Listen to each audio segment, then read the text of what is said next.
చాలామంది నీకు అధికారం వచ్చింది కదా, నిన్ను ఇబ్బంది పెట్టిన వాళ్ళని ఏదైనా చేయడానికి నీకు అవకాశం ఉంది కదా అంటే నేను చెప్తున్నాను, నేను ఎవరిని శత్రువులుగా చూడను.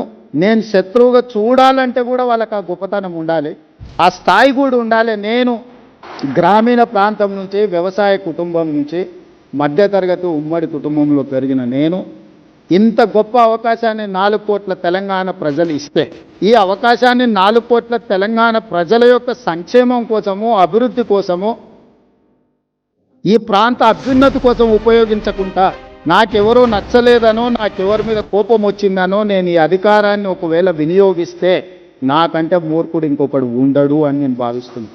అందుకే ఈ 20 నెలల్లో వాళ్ళు చేసుకున్న పాపాలకు వాళ్ళు పోతారని నేను కర్మ సిద్ధాంతాన్ని ఎక్కువ నమ్ముతా. మనం చేసుకున్నది మన ఎంబడి వస్తుంది, ఎవరెంత చేస్తే వాళ్ళకి అంత వస్తుంది, వాళ్ళు అనుభవిస్తారని నేను ఎక్కువ నమ్ముతా.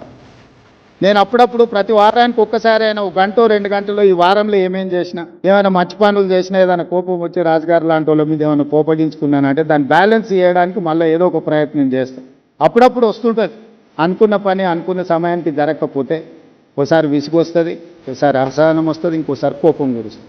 ఆ కోపం వచ్చినప్పుడు ఎదురుగా ఎవరైనా ఉంటే వాళ్ళు దురదృష్టం, నా తప్పు కాదు.